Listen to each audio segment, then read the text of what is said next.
Olá a todos, eu sou o Regivaldo Silva, né, aluno da Universidade Estadual do Ceará, a UES, né, curso licenciatura em História no Polo de Pedra Branca. E aqui vamos dar continuidade, né, à nossa aula anterior, né, tratando sobre temas secas, né, e as políticas públicas adotadas pelo governo do Estado e o governo federal, né, entre as secas de 1877 a 1932, né? Currais Humanos, Políticas Públicas de Estado no Ceará de 1877 a 1932, né? O objetivo dessa segunda aula, né, é compreender, né, os desdobramentos da seca de 1915, né, e as políticas públicas criadas para minimizar, né, ou minimizar os danos das secas causadas nas populações sertanejas, né? Essas populações que sofreram, né, em 1877 com a Grande Seca, né, que foi uma das secas mais conhecidas, né, do Império, né, inclusive uma das mais documentadas. Em 1915, novamente, essa seca, houve outra seca, né, outro quadro de seca, como é comum aqui no Nordeste, principalmente no Ceará, que castigou novamente esse sertanejo, né. Aqui a gente tem até uma indagação, né, que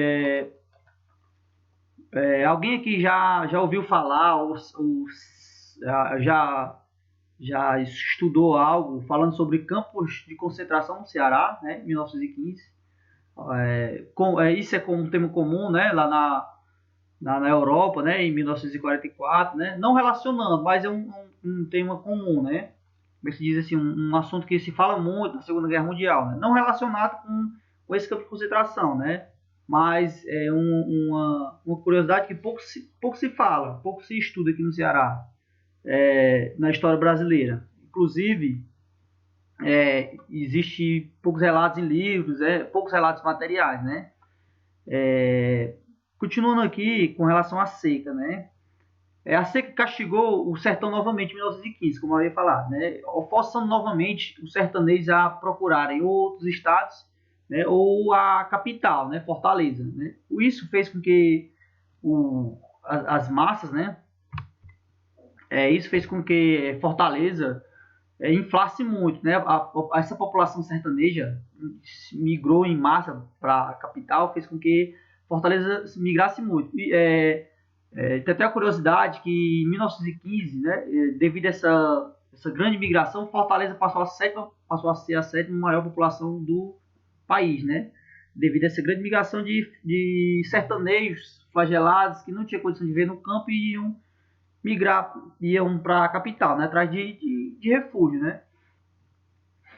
Para evitar, né, a onda de concentrados, né, nas ruas, né, o então presidente da província, né, o Benjamin Barroso, criou, né, o campo de concentração de Alagadiço. Na verdade, ele cercou, né, um local, uma região meio alagada, meio distante do centro de Fortaleza, né, chamada Alagadiço, que hoje é o bairro Bonfim, né, cercou com arame para aglomerar essas pessoas lá, né, essas pessoas, né. Essa grande quantidade de pessoas sem trabalho, passando fome, elas, na ideia da elite, iam novamente criar uma onda de, como aconteceu em 77, criar uma nova onda de saques, né, uma nova onda de distúrbios sociais, né. A elite pressionou o então presidente da província, Benjamin Barroso, a criar esse local para segregar esses flagelados, né, esses sertanejos que não tinham para onde ir, né? Foram lá aprisionados lá nas condições péssimas. Vale ressaltar que esses segregados eles eram tidos como prisioneiros, eles não tinham uma certa liberdade de poder sair, eles ficavam lá cercados, vigiados, né? Tinha soldados vigiando eles lá, inclusive há relatos, né, que esses soldados eram orientados a não deixar essas pessoas sair, né, para segregar eles lá nesse local, para não a população não ficar na rua, né, segundo eles, perambulando pela rua, né. Esse campo de Alagadiço, né, era, como eu falei antes, era farpado, era proibido entrar, era vigiado, né? Era vigiado pelo simples fato da população ser pobre, né? Ser pobre, né? É, esse campo faz parte tem uma desculpa de medida higienista. O governo construiu esse campo, né, com a desculpa apoiada pela elite, com a desculpa de, como é que se diz? Com a desculpa de não, vamos dar abrigo, vamos dar condições de higiene, mas a gente sabe muito bem que nesse campo não tinha condição de higiene, né? Não tinha as condições eram insalubres, não tinha um saneamento básico, não tinham esgoto, não tinham água tratada, né? Isso acarretou diversos problemas, diversas doenças com essas pessoas que viviam cercadas lá, né?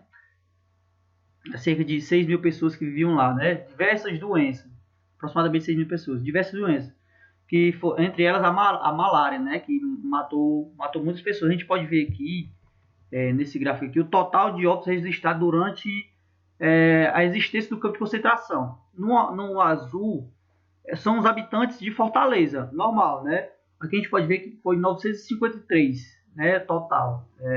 Durante todo o período de campo de concentração, de julho a dezembro de 1915. Já os retirantes concentrados foi um número que quase dobrou, né? Que chega a ser 1.313, né? 1.313 retirantes que morreram, infelizmente, nesses campos. 1.313, não, desculpa, 1.813, né? Foram esses retirantes que morreram, né? Devido a essas doenças, essas condições insalubres, né? Chegando no número, chegou ao número total de quase 2.727 retirantes mortos nesses campos de concentração devido a essas condições insalubres. Esses campos de concentração, né, eles eram, como é que se diz, vinculados diretamente às obras públicas, né? Esse campo de concentração do Alagadice, né, em 1915. Eles eram ligados a obras públicas, né, como construção de ferrovias, construção de estradas, construção de avenidas ou até mesmo ruas, entendeu? Calçamento de ruas, aquela pedra tosca, né? Porque segundo a filosofia do próprio presidente da província, Benjamin Barroso, que chegou até a falar isso em tribuna na Câmara dos Deputados de Fortaleza, do Ceará, ele alegava que o trabalho, a única forma de ajudar essas pessoas era trabalhando, né? Essas pessoas tinham que trabalhar para não viver no ócio, né? Para não viver da vagabundagem. Em termos mais didáticos, né? Para não viver à toa, né? Uma curiosidade que foi construído um cemitério específico, né? Apenas para o sepultamento desses retirantes. Né? Não, esses sepultamentos dos retirantes não eram junto com o sepultamento digamos assim, do pessoal que já vivia em Fortaleza, né, na capital, na época. Né? A gente pode ver aqui algumas imagens das condições das casas, né, das casas que eram construídas. A gente percebe a insalubridade que existia, né, nessa época. Né? A casa de taipa, que não tem parede, não tem condição nenhuma, condição habitável nenhuma nessa casa, né? E tá aí uma família aí com mais de 8 pessoas aí, crianças inclusive, né? Essa aqui é outra foto interessante, né? Que é as massas de trabalho, né? Cedo, esse pessoal, de manhãzinha cedo, a rotina era essa. Era dado a enxada, a pá, a picareta, e eles eram determinados para alguma obra pública, né? Ou uma via, ou a construção de uma via, ou a construção de uma ferrovia, construção de uma estrada, que seja, né? No final da tarde eles chegavam do serviço, não recebiam dinheiro, eles recebiam apenas a quantidade de comida, né? Recebia apenas a quantidade de comida para sobreviver. A comida muitas vezes em péssimo estado, ali a comida de subsistência, né? Tem relatos, né? Na própria Raquel de Queiroz, no 15, ela relata que a comida era uma papa, né? Feita de farinha e água, né? Farinha, água e sal, que ela relata no seu texto, no seu livro, né?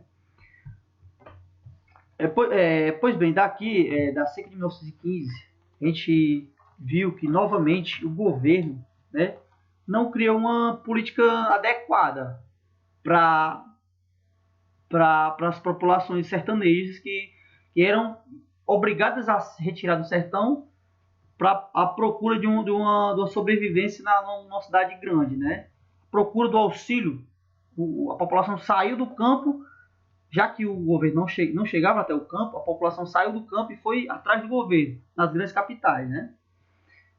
E esse auxílio não veio da forma, digamos assim, da forma adequada. Da forma adequada. A população passou por necessidade, morreu, entendeu? Foi segregada, não foi tratada como pessoa, foi tratada como animal.